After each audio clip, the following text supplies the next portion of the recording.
agosto, a produção industrial subiu 0,8% e interrompeu uma sequência de 4 meses sem crescimento. Com esse resultado, a indústria se encontra quase 3% acima do patamar pré-pandemia. As informações são da pesquisa industrial mensal divulgadas nesta sexta-feira pelo IBGE.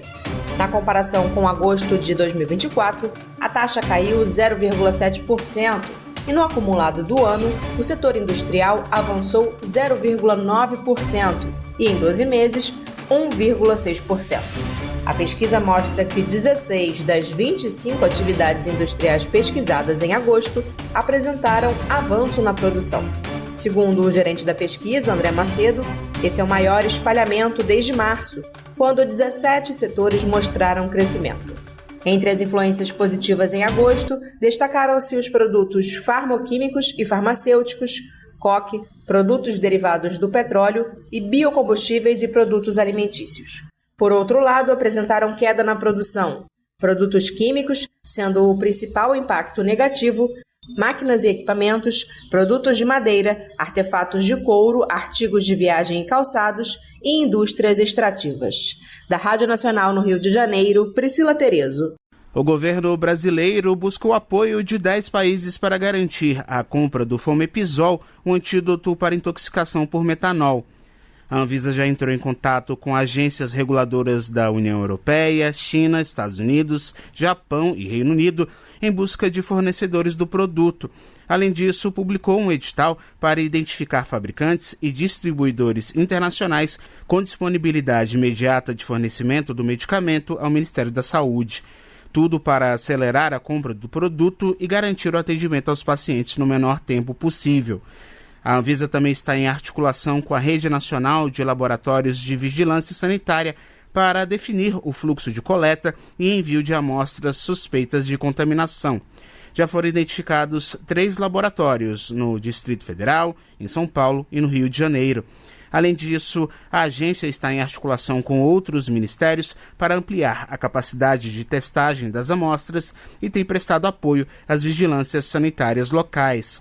E também já identificou mais de 600 farmácias de manipulação e laboratórios farmacêuticos que estão aptos à preparação de etanol farmacêutico, alternativa terapêutica ao Fomepizol. Da Rádio Nacional em Brasília, Renato Ribeiro. O presidente Lula voltou a afirmar nesta quinta-feira que a COP30, a Conferência da ONU sobre Mudanças Climáticas, que acontece no próximo mês em Belém, vai ser diferente.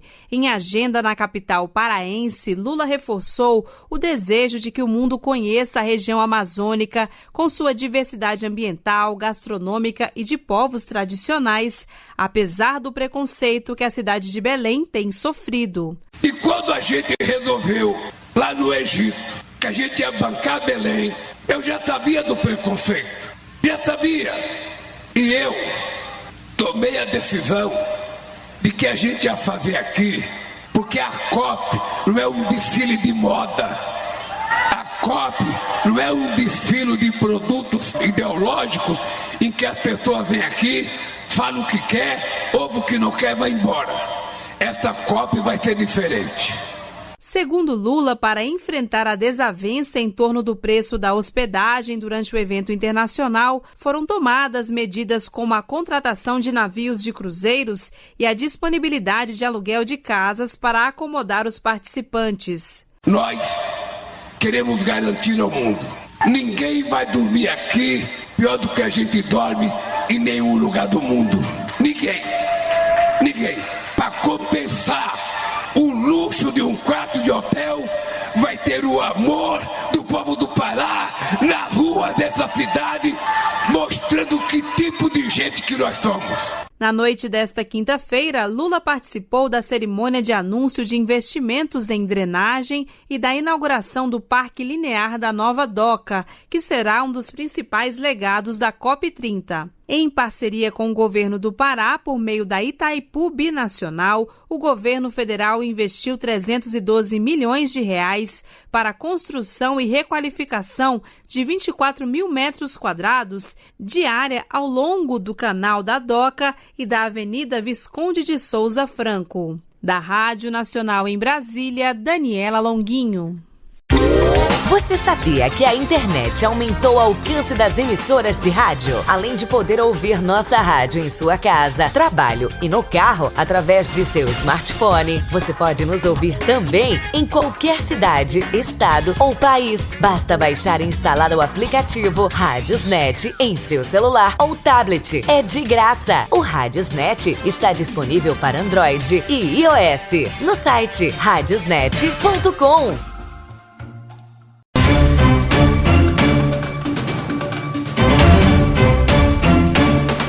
A Procuradoria-Geral da República enviou nesta quinta-feira ao Supremo Tribunal Federal um parecer no qual defende que a função parlamentar é incompatível com o trabalho 100% remoto. A manifestação foi assinada pelo Procurador-Geral Paulo Gonet e anexada ao mandado de segurança protocolado pela defesa do ex-deputado Chiquinho Brazão, que é réu no Supremo pela acusação de ser o mandante do assassinato da vereadora Marielle Franco. Em abril deste ano, a Câmara dos Deputados cassou o mandato de Brazão por excesso de faltas às sessões da Casa.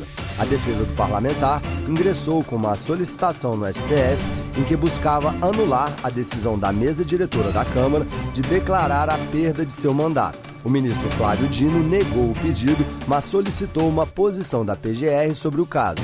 No parecer, o procurador-geral afirma que a própria Constituição definiu que a perda do mandato deve ser declarada no caso de parlamentares que faltarem a 1/3 das sessões ordinárias, exceto em situações de licença ou omissão autorizada pelo Congresso.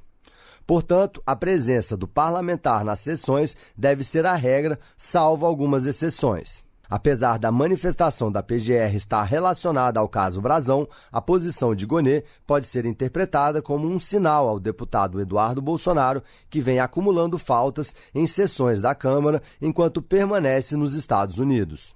Além disso, o parecer da PGR corrobora a decisão do presidente da Câmara, Hugo Mota, que negou um pedido do PL para que Eduardo Bolsonaro seja nomeado líder da minoria na casa. A indicação foi uma tentativa do seu partido de livrar o deputado de faltas por não participar presencialmente das sessões da casa. Eduardo Bolsonaro está nos Estados Unidos desde fevereiro e é acusado de fomentar as sanções comerciais do governo do presidente Donald Trump contra as exportações brasileiras, assim como a aplicação da Lei Magnitsky contra ministros do STF e integrantes do governo federal. Da Rádio Nacional em Brasília, Pedro Lacerda. Avião se torna o segundo meio de transporte mais comum em viagens de passeio. No ano passado, 12,3% foram por meio de companhias aéreas. Já as viagens de ônibus chegaram a 12%.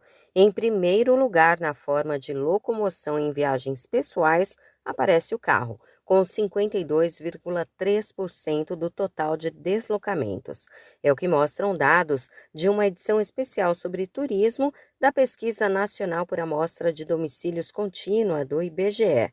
No que diz respeito a viagens profissionais, o avião está em segundo lugar na preferência. Isso em 3 dos 4 anos do levantamento, realizado em 2020, 2021, 2023 e 2024. No período, apenas em 2021, os transportes de ônibus superaram os aéreos. Para o IBGE, a justificativa é o período de pandemia. Ainda de acordo com o Instituto, o carro é o principal meio de transporte nas viagens. Para famílias com renda menor que 2 salários mínimos, em segundo lugar vem o ônibus de linha. A pesquisa do IBGE revela ainda que no ano passado, os brasileiros fizeram 20.600.000 viagens.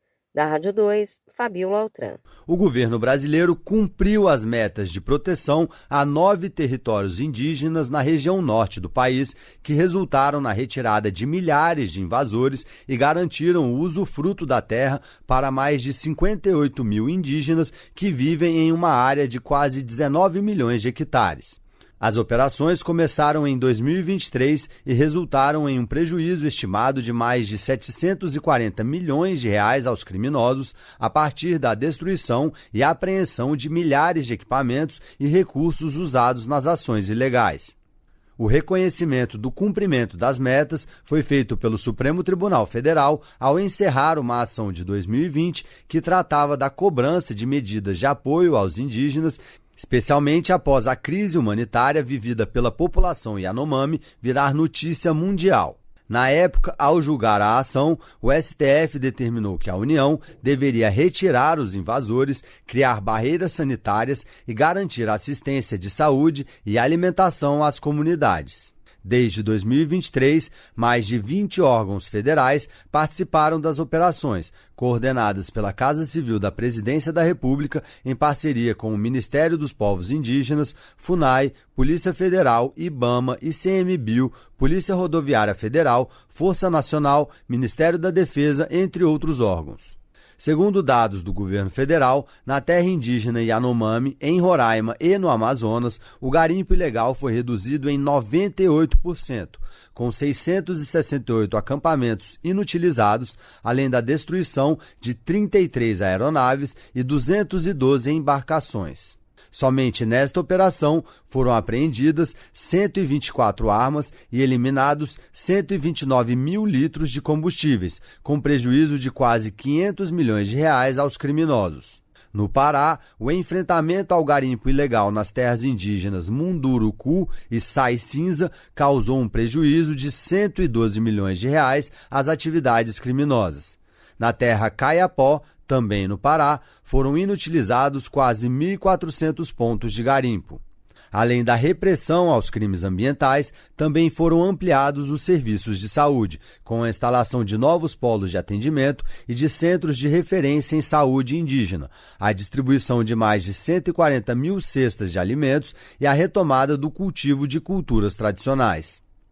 Da Rádio Nacional em Brasília, Pedro Lacerda. Choperia e restaurante Chapa Quente. Mais que um lugar para comer, um espaço para viver bons momentos. Na praça de alimentação do Friburgo Shopping, de segunda a segunda, o sabor ganha destaque. Petiscos preparados com carinho, pratos à la carte feitos na hora, comida quilo com qualidade e o chopp sempre gelado. Entrega em domicílio e atendimento para empresas. WhatsApp 229 9820 5534. Chapa Quente. Tradição, sabor e convivência à mesa.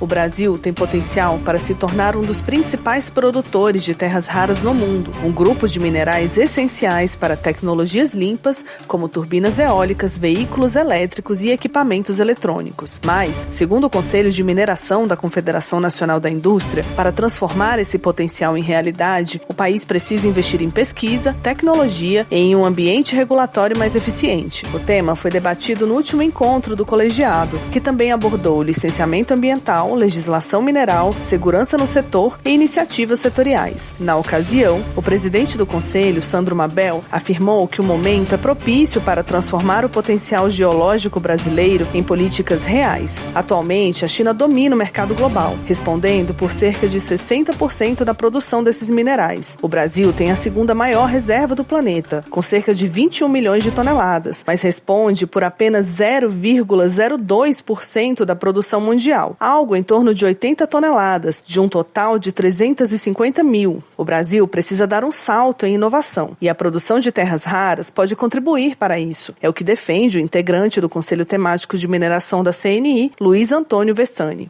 O que vem junto com a indústria de terras raras é um aspecto que o Brasil é muito carente e precisa desenvolver desesperadamente: ciência, tecnologia e inovação. O mercado de terras raras em si é um mercado novo que foi criado através de intenso desenvolvimento de ciência, aplicação de ciências para desenvolver tecnologia, para inovar e gerar produtos. O professor do Instituto de Geociências da Universidade de Brasília, Nilson Francischini Botelho, explica que o desenvolvimento da cadeia produtiva tiraria o Brasil da posição de exportador de matéria-prima.